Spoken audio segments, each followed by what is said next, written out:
Hi, welcome back to Can't Shelve This, the podcast where we hammer home the importance of school libraries. I'm Janette Drucke, and I'm joined by my co-host Leah Gregory. Hello. And our podcast producer, Ola Gronsky. Hi, everyone. So first things first, we have some really exciting things to talk about at Can't Shelve This, some great happenings. I want to congratulate my co-host, Leah, for being named to the Library Journal Movers and Shakers. Way to go. Very well deserved, Leah. Thank you very much. It's very exciting. I feel very embarrassed. I feel like embarrassed. I was going to ask if you were surprised by that. Yeah. I've known for quite some time, but I was surprised when I got the notification. So much so that I reported it as a scam. When I got the email, I'm like, oh yeah, this is a scam. And then I said it to Kate. And she goes, you didn't delete it, did you? Go back and get it. That is true. Yeah, because so Leah's coworker, Kate, is the one who nominated her. And I was looped into that process because she asked me if I would support the nomination. And of course I would, because you're amazing. And you're just no, things. Actually, I can't Absolutely condone not. This. I was like, here's a 5-point essay as to why Leah does not deserve this award. No.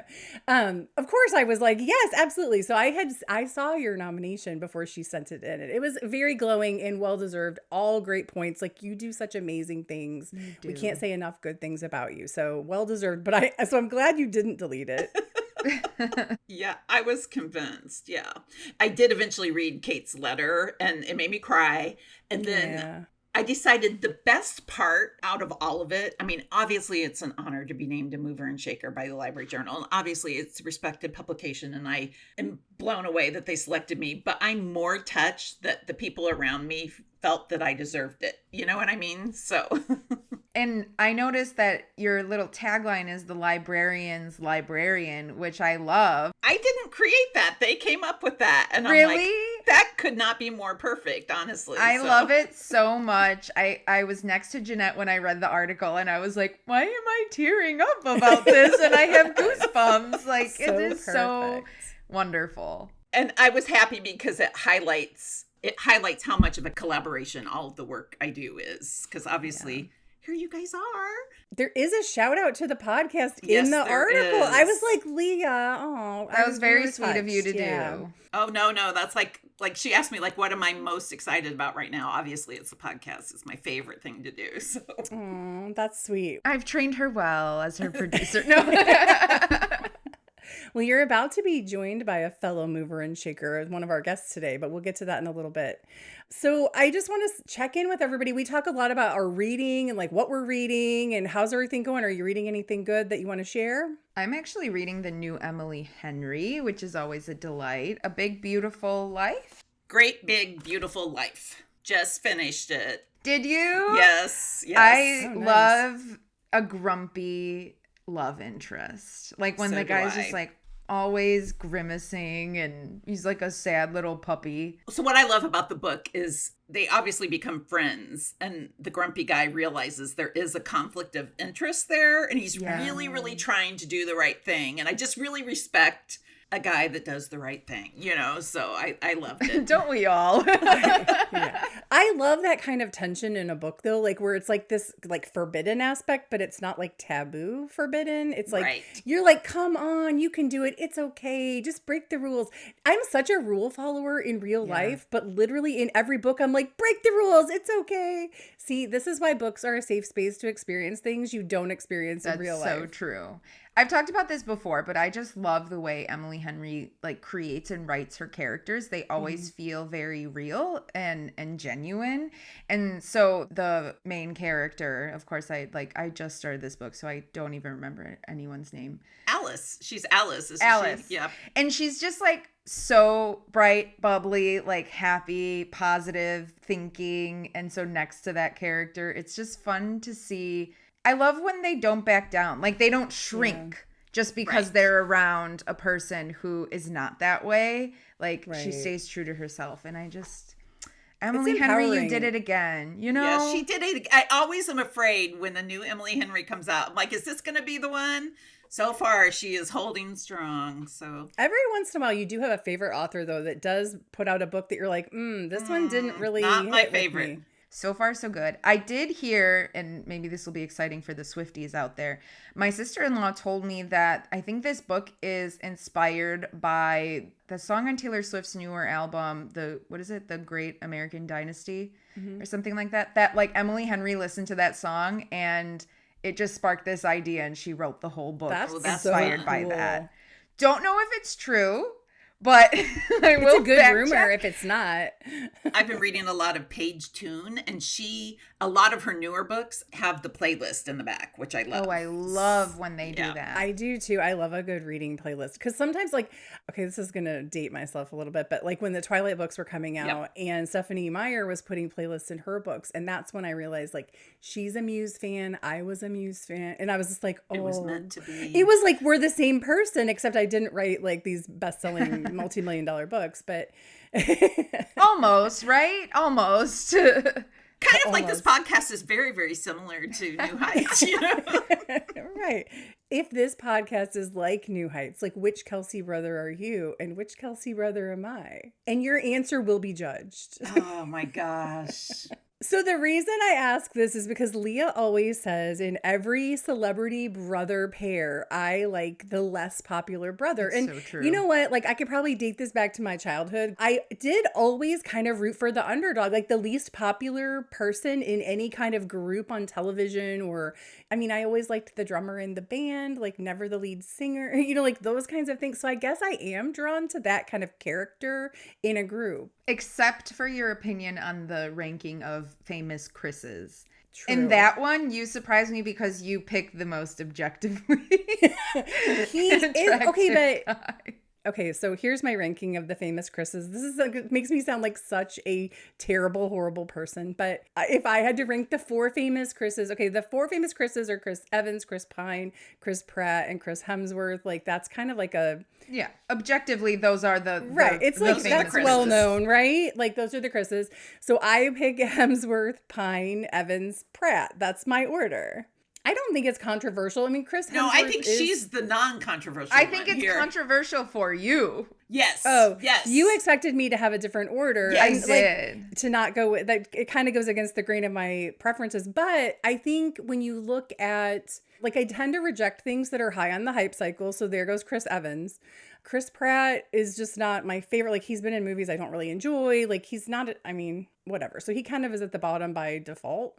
And then it's hard for me because Chris Hemsworth and Chris Pine, like people are going to be like, why do you spend this much time thinking about this? Chris Pine is like very much an intellectual. Like if you see him, like pictures of him, he's like, oh, he's got books and he's like very smart. Except right now he's in his like eccentric. Yeah. Okay. He kind of looks like the dude from Big Lebowski. That's the he's kind of in a vibe little he's bit giving of a, right now. He's in a little bit of a mad scientist phase, I think. Yes. I'm really here for it. But I love it. Chris Hemsworth, like on his social media, like his persona that he projects is like, it shows a lot of like environmental values and very things wholesome. like that. Right. Which aligns very much with like my own personal values. So I feel like that also, not gonna lie, like I'm 5'8", so I'm always drawn to a taller guy in general. So I feel like that also. I think Ola and I both agree on our favorite Chris, wasn't it? Yeah. I do love Chris Hemsworth, but Chris Pine is my favorite. Like, I would rank him number 1. I don't know why. I think I've just seen more movies that I liked of his. So, and also, you guys, this is how old I am. I loved his dad. Oh, yeah. He's a Nepo baby? Yes. Yeah. Yeah, very much so. I had no idea. Do you like the Star Trek Chris Pine or just the newer? That was kind of my introduction to love. I like all of Chris Pine. I loved him in Wonder Woman. Leah, the way you just said, I like all of Chris Pine. Well, okay then. I like all of Chris Pine's body of work. There we go. You do not say the word body in that sentence. Okay, I like most of Chris Pine's movies. There we go. I loved him in Wonder Woman. I hated the second Wonder Woman, but I loved the first Wonder Woman. I can interchange Hemsworth and Evans. Like I think depending on what they're in, what I'm I seeing. definitely prefer Hemsworth to Evans. So the Jonas Brothers, using your logic, Janette, is Kevin your favorite? Okay, so I do feel for Kevin. Like, I feel like he's a solid part of the group that gets overlooked because he was never really like the fan favorite, right? Like, for sure. You had Nick and Joe kind of like back and forth for a while. It was all Joe. And then I feel like Nick kind of took, the reins when he went solo. Honestly, my favorite Jonas is the bonus Jonas. Frankie. I was going to say. I don't even know who the bonus Jonas is. As a youngest child by a lot of years, I feel for Frankie. Like, we are often forgotten, Well, and there are so many like famous brother pairs that you know of that have a third brother that you just don't really hear about. Well, the Hemsworths have a third brother. Luke and Owen Wilson, I think, have a third brother. No way. Even like if you think about sports, I know you guys love sports. Like the Mannings, like there's a third Manning brother too, yep. but no one talks about. Oh, it must be terrible to be the third brother when both other brothers are famous. Would be terrible. I mean, the third Manning brother is about to get talked about because he's Arch Manning's dad. So Arch Manning now plays for the University of Texas. He's their quarterback. So he's expected to be the Nepo next babies. Mm-hmm. Yeah, of course. Nepo babies are so those, fascinating to me. What other brothers? I mean, we want to go into the Skarsgårds. We'll revive that debate. We know where I stand. No, we all know where we stand on Skarsgård. So, the Culkins. Ooh. Oh, yeah, we went to the Culkins for a little while. Yep. So this is like our listeners' peek into our group chat. I'm sure they're riveted. Kate's like 2 times speed fast forward. Okay, so it's the Macaulay versus Kieran Culkin debate. And so, Leah, where do you stand? Macaulay. But I love the little one. Who was it? Was it Kieran that played Spencer in Home Alone? Yeah. Where he got smashed up against the wall. Yeah. I loved him in that, but I love Macaulay. I like that he kind of went off the rails. Mm-hmm. I love that he's married to Brenda Song. London Tipton. Yeah. They've been married for a long time. Like, I'm really rooting for them. Although, Janette, you are, once again, forgetting a forgotten brother. There is Rory Culkin. Yes, true. Who I do love. I saw him in one movie and I was like, yep. Although Kieran is raising to the top. I also feel like Rory Culkin is the brother that no one talks about. Like, he's the third brother, kind of, even though he's famous in his own right. I feel like Kieran Culkin, maybe it's because he's so funny and like he just has that kind of quirky personality and he almost just doesn't care. He's like, this is who I am. I'm going to be me. I'm not going to conform. I do love that. I think that's why I love Chris Pine doing his little eccentric phase right now. Like, own it, and I love it. Not to go back to the Chris's, but there was a video clip I saw of him and he was like, paparazzi were taking a picture of him. He was like on his bike with like some books or something and he was literally yelling at them like, leave me alone. We can all relate to that, right? Yeah. Well, I mean, I don't get chased by the paparazzi, but no, but I do frequently go, leave me alone. We have to go back to discussing books for a minute because I have 2 things to say. First of all, I started reading some Rebecca Yarros books. Have you read anything I love Rebecca Yarros. So I'm reading some of her ones I read In the Likely Event. I read 3 or 4 right in a row. Mm-hmm. The ones that I was reading were romances, but they were very poignant. Then I read the 4th one called The Last Letter. Have you read that one? Mm-hmm. Oh my God, Janette. I did not expect that. I was personally victimized by this horrible, sad story. I was expecting a happy ever after, and I did not get it. Oh, I ugly cried. But I told Janette that I wanted to make a point to tell everybody that I am crushing my reading goal for the year. So Yay. I'm 21 books ahead. So. That's really impressive. What's your goal? 50. So I'm more than halfway. So. Oh, that's really good. Yep. That's very good. When I was in library school, and so I was doing like schoolwork and reading for that or whatever, but I was reading a lot more just for fun. I would read like probably close to 200 books, but a lot of them are very short, like quick indie reads, things like that. Those still count. But Definitely. Now, like my goal last year was 180, did not hit it. My goal this year I think is 150. But I do also want to say reading goals are completely arbitrary. And if you don't hit it, it's okay. Like I am almost always behind. So the fact that I am like 4 books ahead at this point in the year is good. For whatever reason, if I look back through all of my reading history, like all my Goodreads goals that I've set, like I always kind of do this. I read like a ton in January, February, and maybe it's because it's like winter, you're inside. Then it slows down, and then maybe it's because I'm trying to hit my goal so hard at the end that it picks way back up. Totally normal. It fluctuates. It's so hard. I like to set a reading goal pretty low and then like smash it because I feel very accomplished. I mean, that makes a lot of sense. I like to under promise and over deliver. This extends to my reading goal. Okay, well, I feel like we could talk about our reading goals and books all day long, but we should probably get to the episode. That's what the listeners are waiting for. We have a really great episode today to wrap up the first season of Can't Shelve This.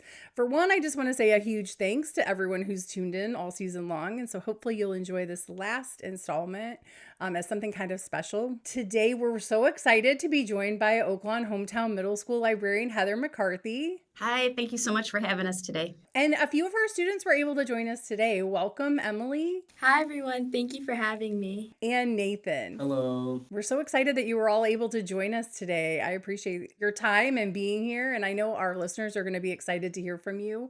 We thought it would be great to go to the source, right? Like the school libraries are for students. So we want to hear their take on the school library and what makes it so important and special for them. But I'm going to go ahead and start just with some introductions. So Heather, if you wouldn't mind telling us a little bit about yourself and how you got started in school libraries. It seems like the typical route now when we listen to everybody talking about how they got into the library world. I was a language arts teacher for 20 years and then moved over into the library world. The best decision ever. I loved being a language arts teacher and using the power of literature to promote empathy and inclusion and do community service and service learning projects. But I only had access to 90 students as a language arts teacher. And now in the same building, I serve 1,100 6th, 7th, and 8th graders. So I feel like I can have a bigger impact when I have access to that many students. And plus, I get to do so many cool things. I now have the makerspace and get to teach all the subjects, not just language arts. So I really love my job. That's exciting. Well, we were talking earlier before you joined us about that you were last year were named a Library Journal Mover and Shaker. So congratulations on that. And then we also wanted to congratulate you on your recent election to the ILA board. Oh, thank you so much. I'm so excited to see that. So congrats. Emily, do you mind going to tell us a little bit about yourself and some things that you like to do? Yes, of course. I'm an 8th grader at Mmrs, and I love being a part of the school. I love getting involved. I'm in track, cross country, girls and boys volleyball manager. I play 2 instruments. I play the clarinet and I play the cello. Ooh. Yeah. And I was a clarinet player, so I'm with you on that. Oh my goodness, it's such a small world. And I love getting involved. I do a lot of community service and I like reading. I like learning. That's great. Awesome. That is great. Yeah. How about you, Nathan? So at Ohms, I'm also an 8th grader. I'm more of a technological kind of guy.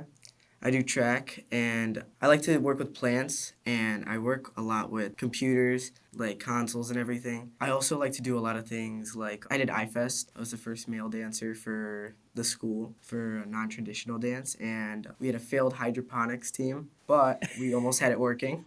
All of my plants are now dead, but we will be coming back in the summer with new plants. Okay, so tell us a little bit more about a hydroponics team. What is that for anyone who's never been part of one? So Miss McCarthy requested for some plants, so I thought, why not? So I got some of my friends together, and we got a little hydroponic station. It's like a little watering station, and it'll like water your plants for you, keep them alive, give them a light. And it wasn't working one day, so we spent 3 hours working on it, and it failed. So... Oh, that's sad.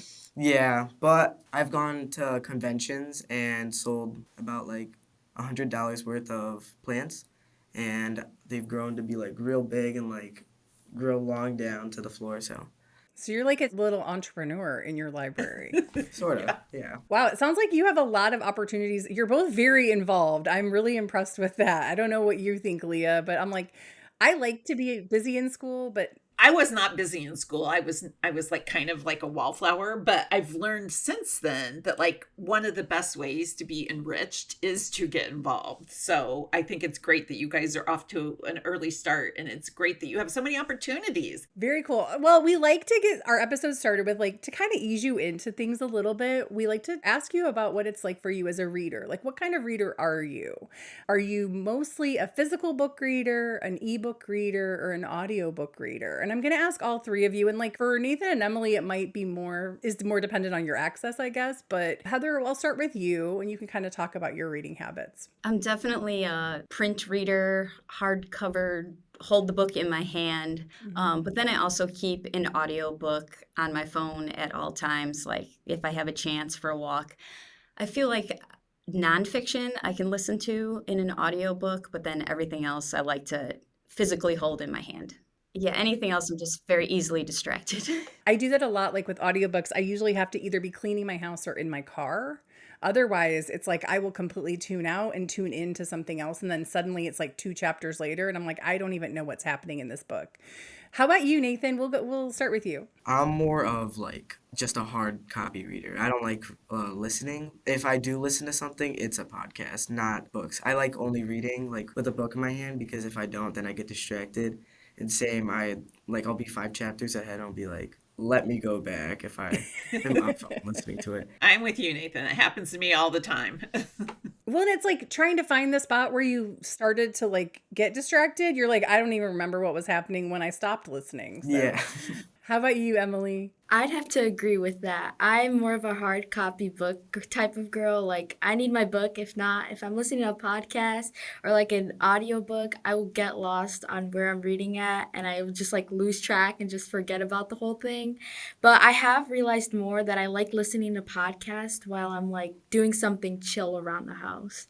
Yeah, that makes a lot of sense. Like if you're a walker, things like that. Like if you're just doing an activity that doesn't require a lot more concentration, like it's easier to tune into the podcast, right? Otherwise, I don't know. There are a lot of people who say they listen to audiobooks because they want to be reading while they're doing other things. And I'm like, there are very few other things I can be doing.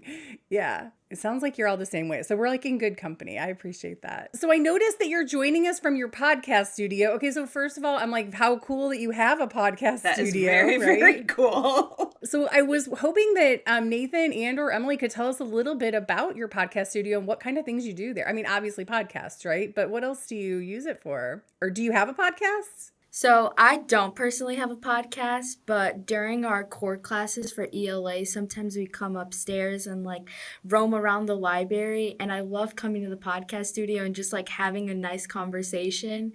And we also could like make music or like have sound effects, make the beat drop. It's like, it's really fun time. Yeah, it's like my favorite part.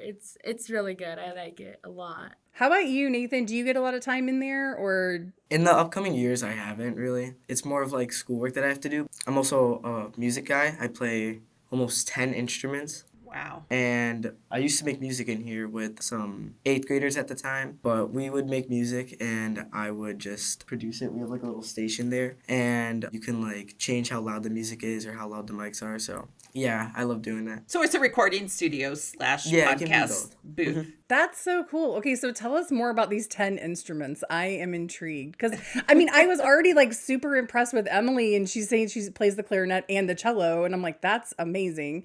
So what are your instruments? So I play tenor saxophone for the school. I also play alto in my free time. I do guitar, acoustic and electric. I do bass guitar. I can also play upright bass. I do drums, piano, and I know a little bit of brass instruments like trumpet, trombone, a little euphonium, a little tuba. So, okay, one, I'm impressed that you can play all those instruments. Like both of you, though, are playing instruments that require you to read music that's written differently. Like you have different clefs, right? So yes. It's like it's not as easy as it sounds, maybe. Even if they played one instrument with one set of music, that's not easy. So yeah, that's impressive. You all are overachievers for sure. Definitely. So Heather, how did the podcast studio come about? So I have a buddy that I teach with, Andy Weber, and I was a language arts teacher. He was a social studies teacher, and we just, like, there's a lot of connections between those two content areas. And he's a musician and a singer, songwriter. I am not. But we were just thinking of different ways we could incorporate our curriculum together, our classes together. And we're like, we should get a podcast studio. And we're very fortunate in our school. We have an education foundation that you can bring any kind of crazy idea to that wouldn't typically be funded through the regular ways, and they'll like fund your project for you. So we said we wanted a recording studio, and we like cleaned out a closet and said this is a great space, and they fully funded it. And then when I moved to the library, I took the studio with me and put it, like I'm taking everything with me. So now we have the studio in here, and it just has grown and flourished now that it's in the library. We have a podcasting club that uses it, and kids also come in here. We have like these sound walls, and so they'll make their like green screen videos or their stop motion videos. It's the most popular room in the whole school. It's multi-purpose, definitely. Yeah. I'm assuming the space is much bigger now that it's in the library than it was before. Yeah. We have the same amount of equipment. We have 4 mics and a mixer, but we also have like a dry erase tables that they can brainstorm on. And then the students, of course, wanted to add like ring lights and all sorts of other fun things to enhance their audio and visual movie making that they do in here, and their soundtracks when they're dropping the beat, as Emily said. It's all production quality now. So, Absolutely, yeah. That's amazing. Ah, so cool. Like, I love that they have so much input into it as well, right? Like, I mean, it's all about them. So you're, trying to find equipment and things that they need to do the things they want to do. That's pretty much everything in the library is just whatever the kids came up with. Obviously, these two are way smarter than me, and most of the kids are way more creative. So almost everything we have put in our library, from like drones to VRs to a bearded dragon, it's all like what the kids have come up with. They'll just be like, you know what we need?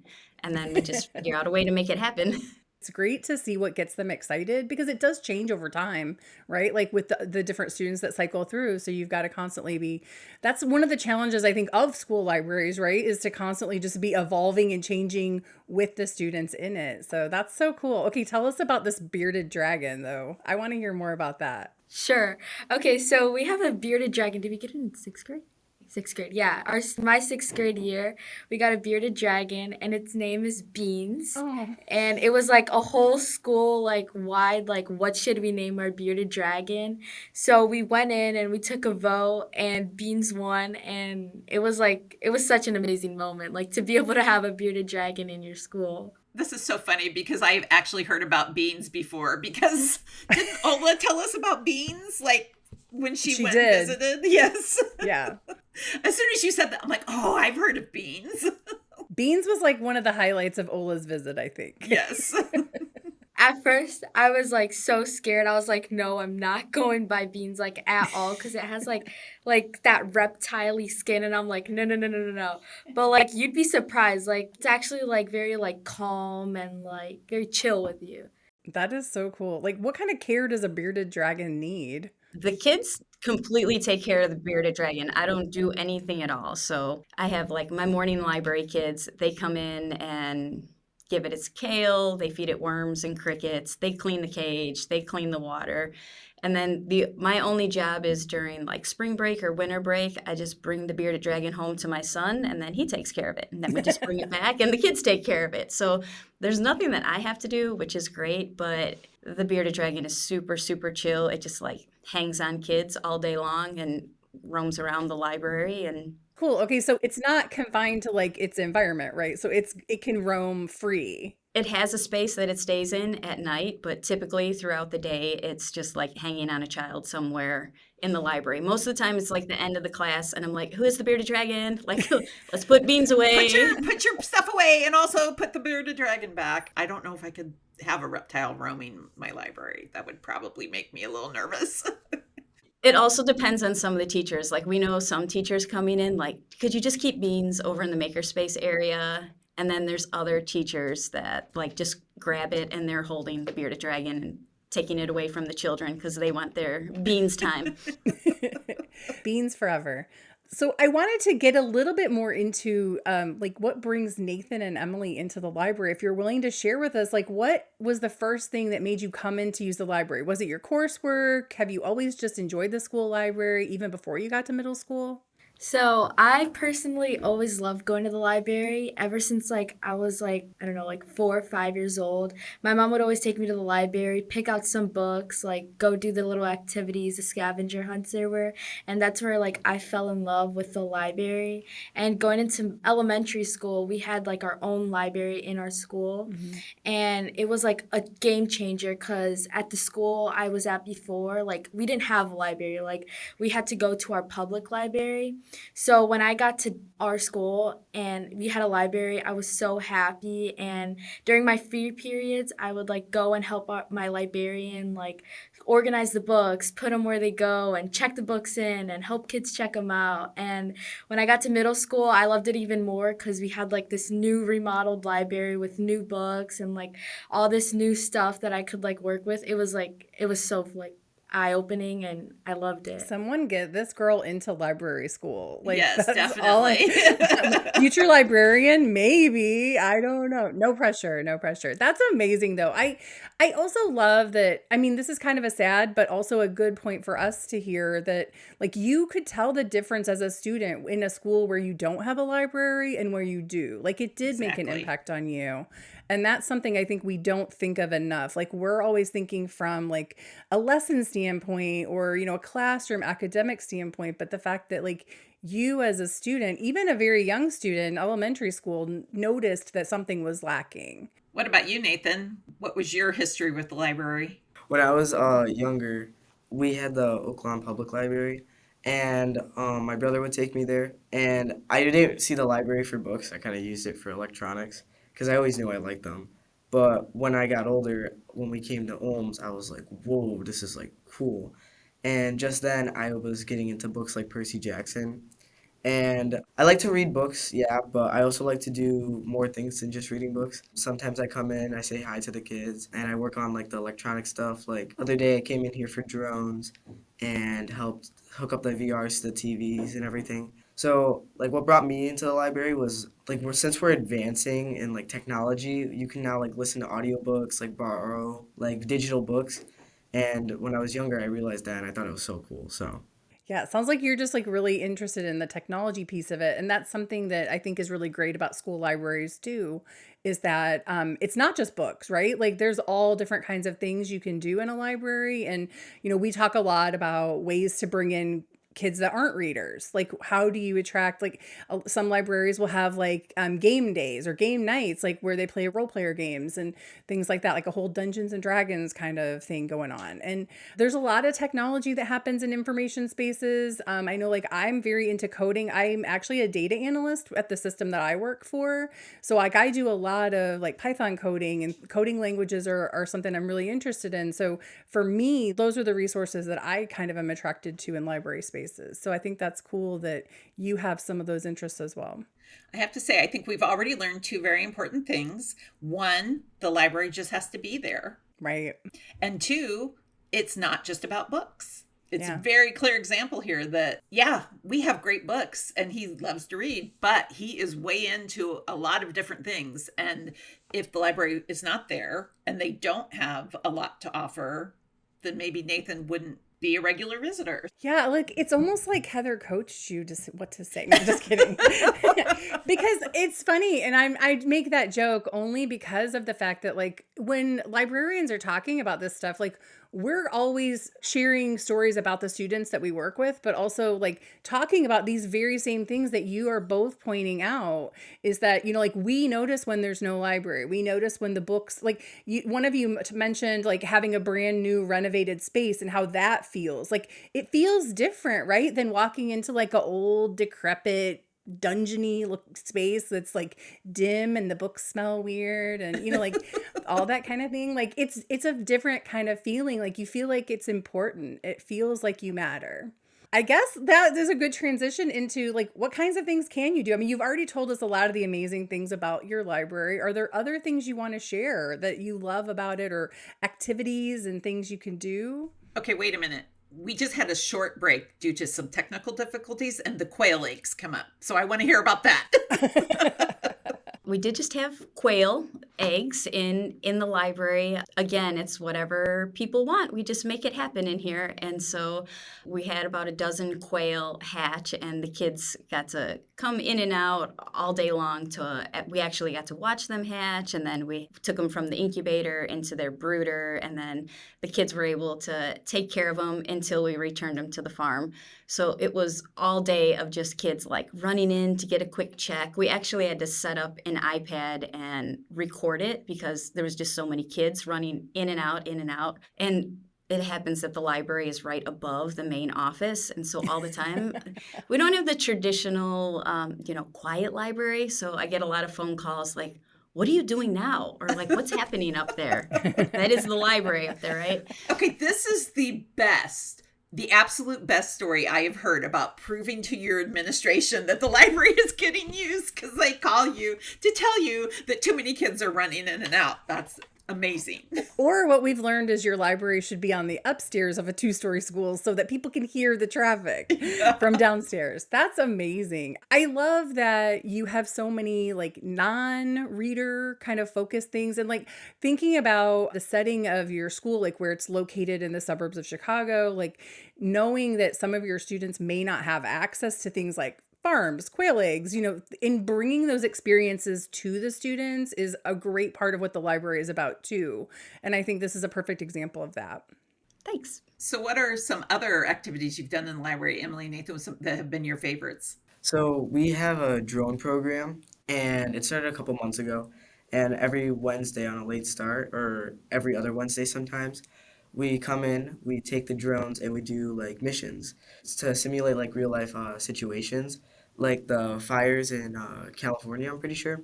They use something called the dragon eggs, and you simulate it by getting like a little ball and a 3D printed cup, and you throw them, and if you fight fire with fire, fire can actually distinguish the other fire. So we tried that, and we do like little like challenges sometimes, little like competitions. Winners get like a little prize, and we're going on a field trip this week to this Museum of Science and Industry for drones. Okay, so like that is one of my favorite places. How can I get on your field trip?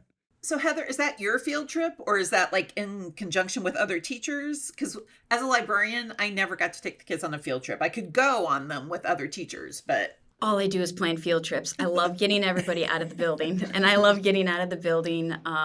I think there's nothing better than having kids, have these experiences out in the real world. So anytime I have an opportunity to plan a field trip, I'm like, let's go. And I was actually on a field trip when I planned this field trip. Moraine Valley Community College invited us for their STEM day, and I get to bring a bunch of kids, and they go through different exhibits. And while we were in the exploration zone, the Museum of Science and Industry was there showcasing all of the wonderful things they do. And I saw they had an opportunity for like this superhuman field trip where you learn about how science and technology combined with your superhuman body can do all these amazing things.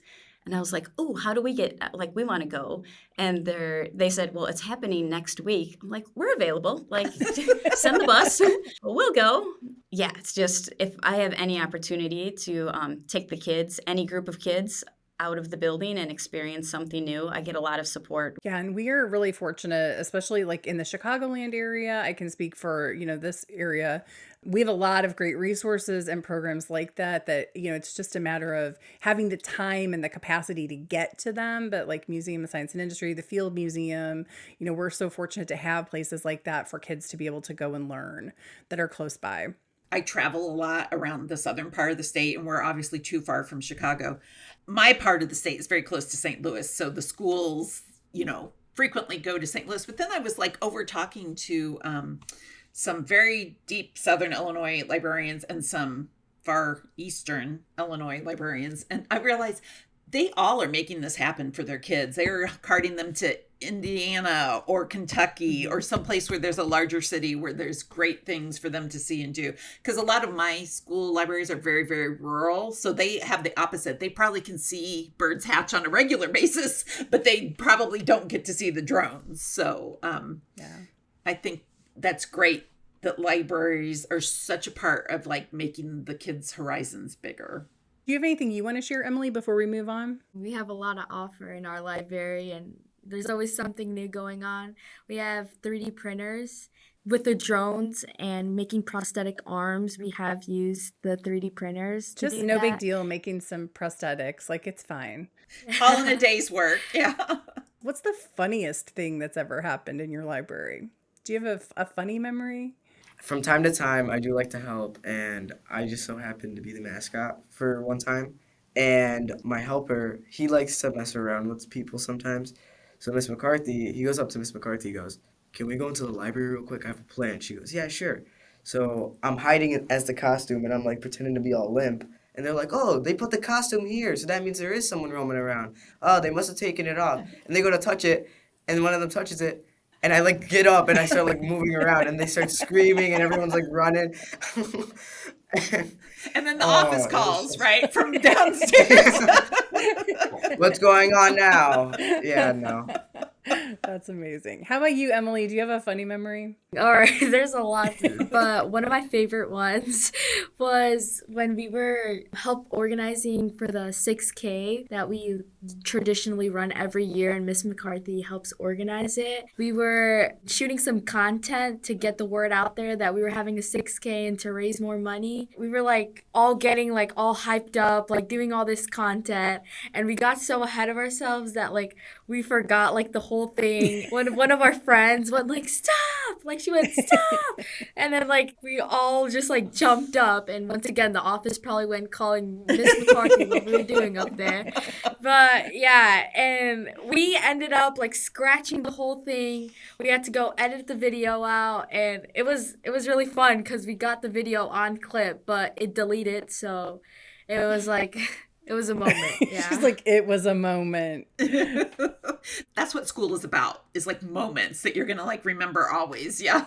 So the thing I love about this conversation we've had so far is that I don't feel like any of your examples have used the same thing twice. Like, you all are very busy, and I realize that Miss McCarthy is doing a lot. Like, Yes. She's got a lot of programs, a lot of time. Like, you know, you're just talking about like this video, like promotion for a 6K. I'm like, okay, what else? What do you not do? Yeah, Like, exactly. that's what I think that wanna would be know. a shorter list. But I do feel like it's a really great example of how the library touches every part of student life and every part of school, right? Like, we talk a lot about how it can be like the center point of your experience, and it can be so many different things, and it connects to all parts. That reminds me, I was laughing at a student. We had family conferences, and she brought her dad into the library, and he's like, "Wow, this is beautiful." And she's like, "Imagine this. You walk in, and he's on the VR headset, and he's flying a drone, and Beans is out." And she's going through like every single part of the library.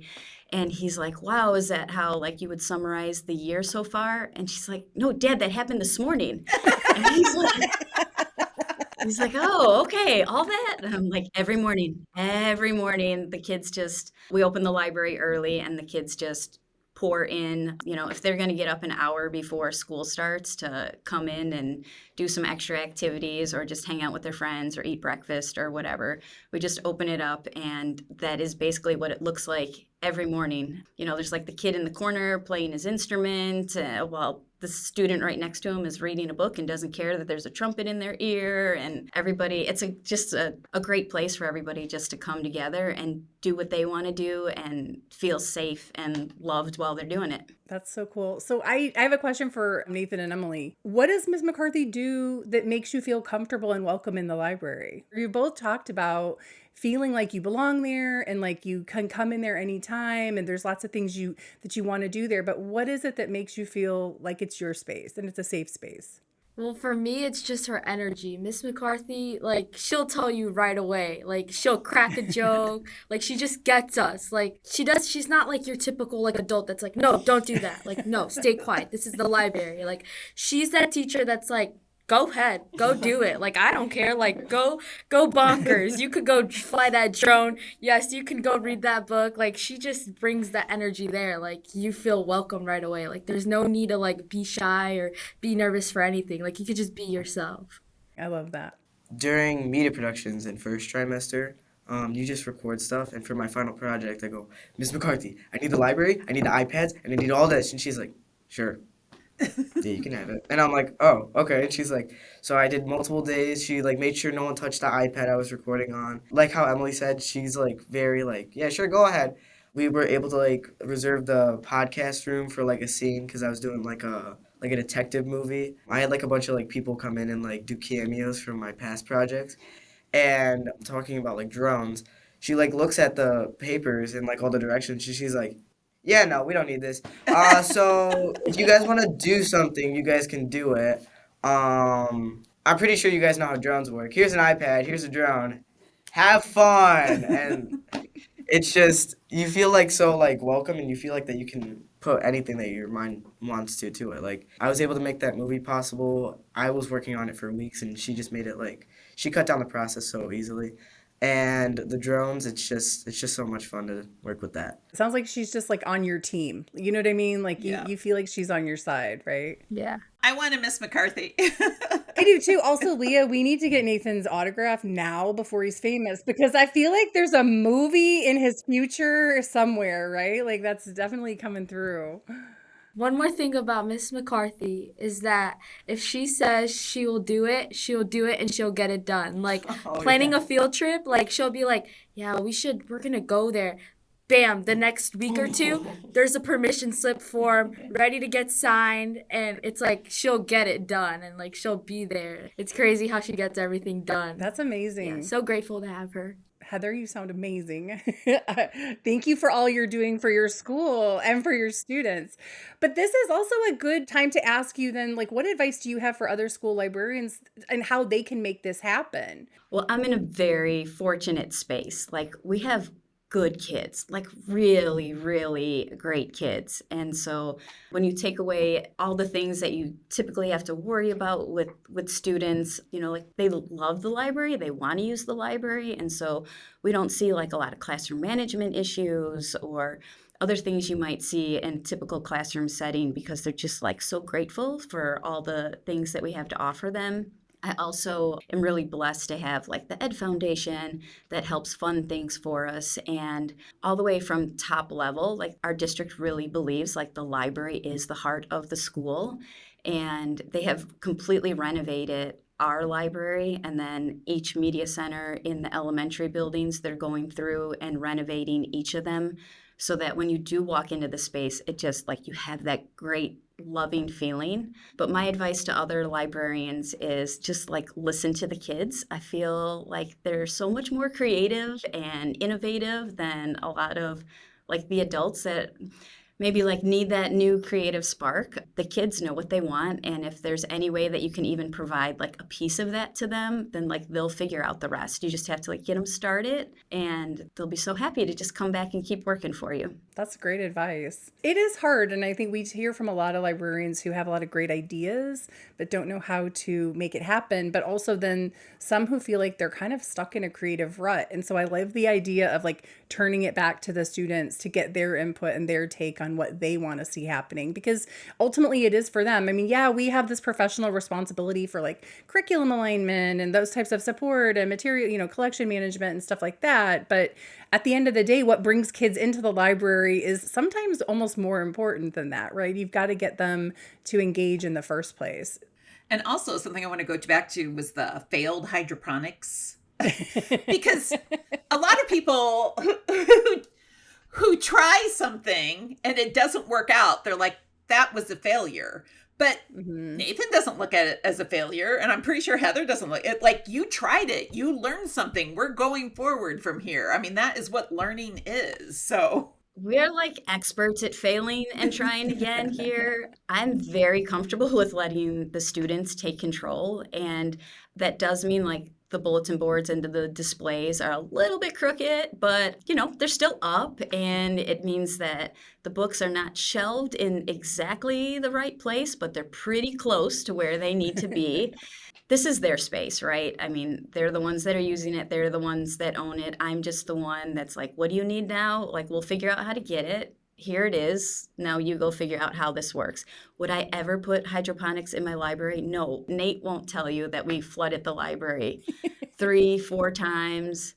I mean, the bearded dragonlight almost set the library on fire. Like, we're very good at failing and like, just try again. Like, how do we hide what just happened? Where everybody's good, everybody's safe. Okay, let's try again. Let's figure it out. That's, I mean, a good life lesson, right? Like try again. Because not everything you do in life is going to work out perfectly the first time. And so those are important life skills also being taught in the library, which is amazing. So we talk a lot about the books that we like to read, at least Leah, Ola, and I do in the podcast. And so we were hoping maybe that the three of you would be willing to share what you like to read. I know we already heard a mention of Percy Jackson, right? I love Percy Jackson. Is always a fan favorite. Do you have a favorite genre, favorite author, just a favorite book in general? So I found myself recently loving more history and reading a lot more nonfiction with some fiction factors in it. Like I recently read a book by Steve Shikens, The Great Escape, something with escape.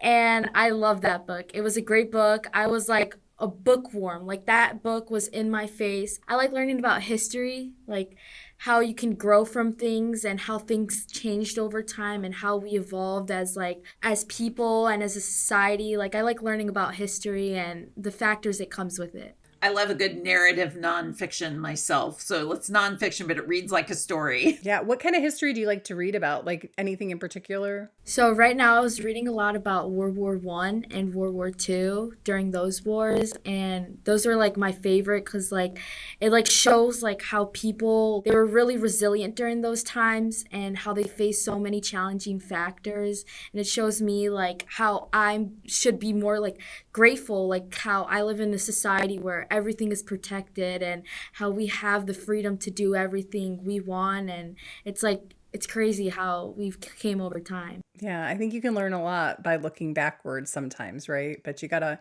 keep looking forward too, which that's a great point. How about you, Nathan? You want to share anything? Like I said, I like reading Percy Jackson. I've read almost every single book. I do like the history stuff too. World War II is actually my favorite because you can really see the improvement of like the machinery and like weapons just in the span of like 30 years. Yeah. And that just like amazes me that like you can do something so quickly and like we can go from like having to load a bullet like once and then like over and over and over again. Oh, we're out over and over and over again. So it was just super like fascinating to me to see how like quick humans can advance.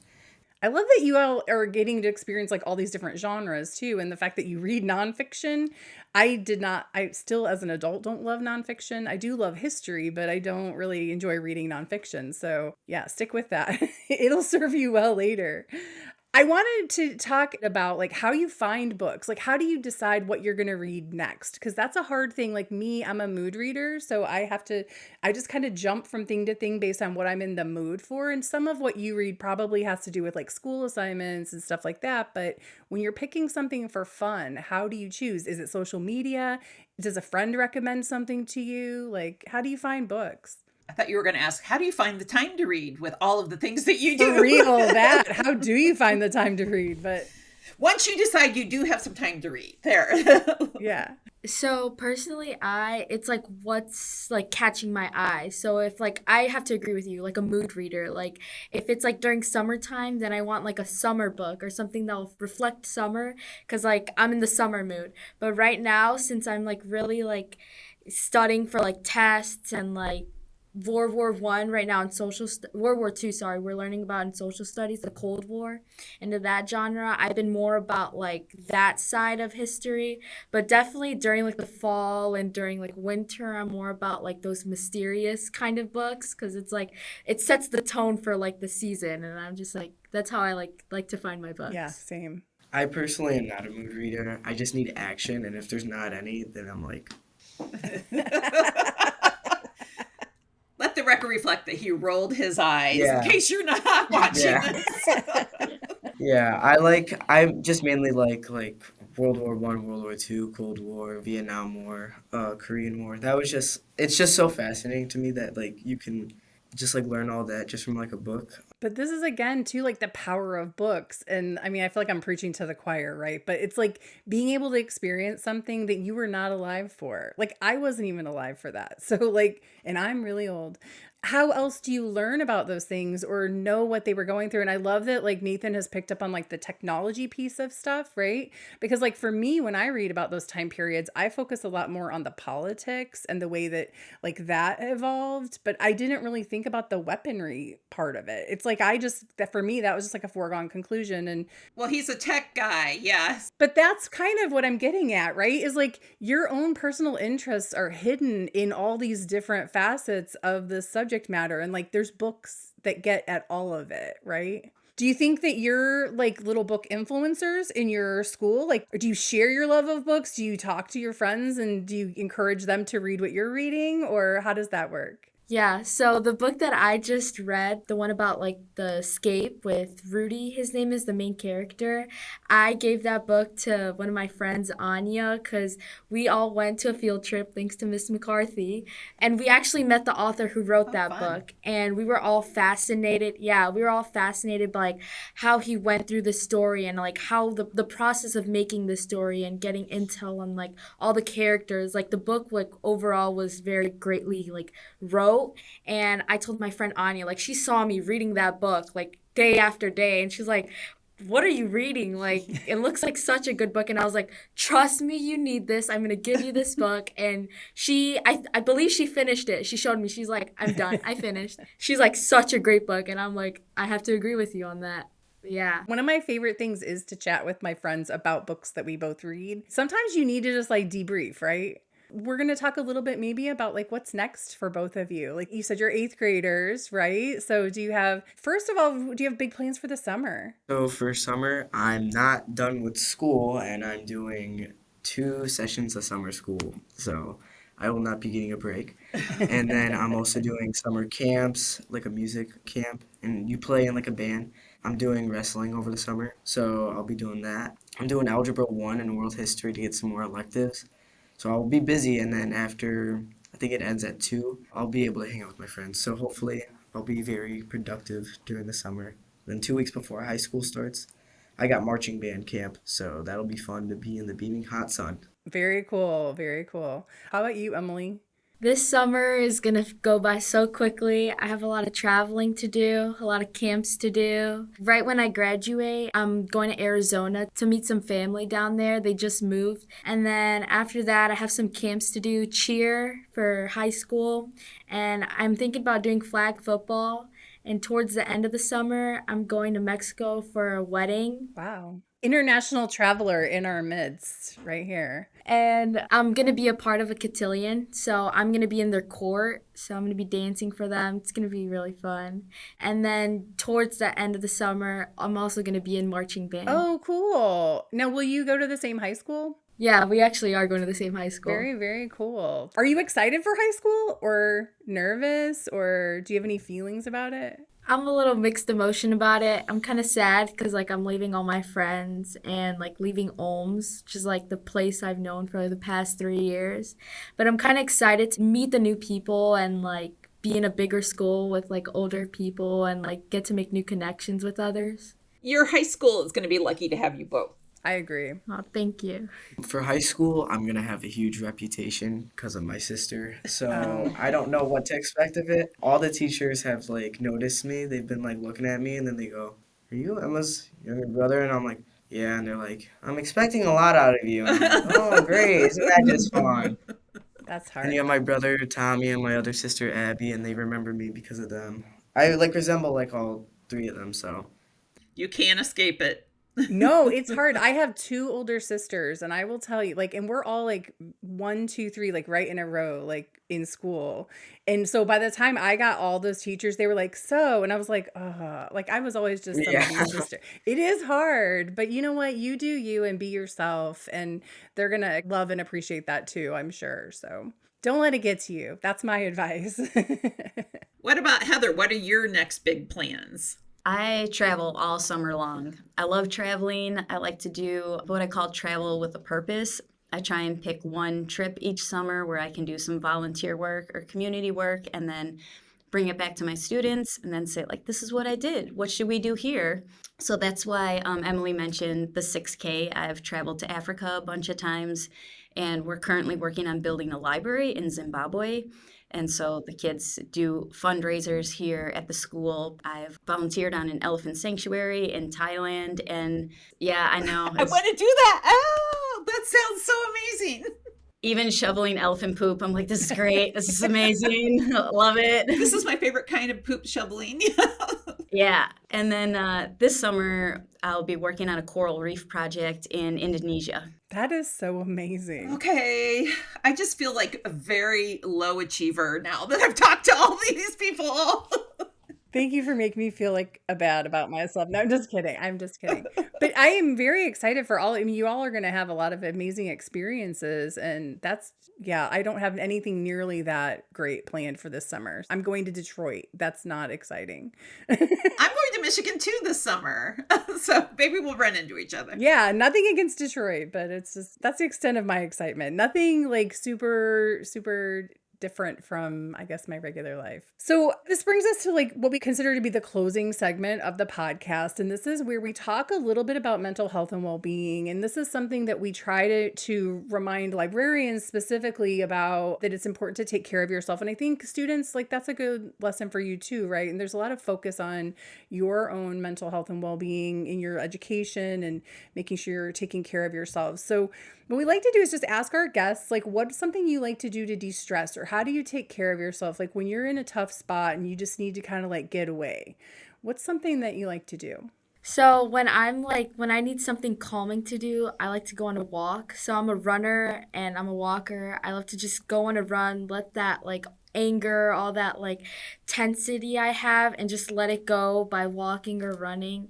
And recently moving on to playing my cello, because it's my second instrument, I found myself like more relaxed after my lessons, like less tense, like everything feels calm and very low. Like I feel very peaceful. That's amazing. Music is really powerful for me too. So like I can understand how that creative outlet almost like kind of, it puts you in a different mindset, right? What I like to do to de-stress is just music. I just play one of the instruments that I have, or sometimes I have like music on standby. When I'm on a car ride or on the way to school today, I was listening to music. I tell people that they can take anything but my music. And that's something I stand by because I love music so much. I also like to play like guitar and just like learn new songs. I have like a certain guy who does tutorials and he kind of matches my energy. So I just like watch his videos. They're like 30-minute videos when they're supposed to be 10-minute videos because he just like talks so much. So that's what I like to do. What about you, Heather? Typically my self-care, or shelf care as you guys like to call it, is definitely during the school year, it's spending time with my family. I have my son and daughter. When I'm hanging out with them or doing what they enjoy and can just kind of leave everything else behind. My husband and I like to go for walks together. And then as it gets into the summertime, that's when my self-care transitions to travel and just exploring new places and forgetting about everything here and just exploring the world. Yeah, it's a great way to lose yourself. Well, I want to thank you all again for making time for us this morning. It has been really a pleasure to talk with you, and I've loved to hear all about your life and everything that you're doing at Mmrs. And it's just amazing the things that you're accomplishing. I want to thank all of our listeners for listening and for making our first season of Can't Shelve This such a great success. Your support means a ton to us. We really hope everyone has a great summer. You can always let us know if you have any questions or topic ideas for season 2. You can leave us a voicemail on our hotline, which is 630-734-5015, or you can always reach us via email. Thanks again to all of our guests, and have a great summer.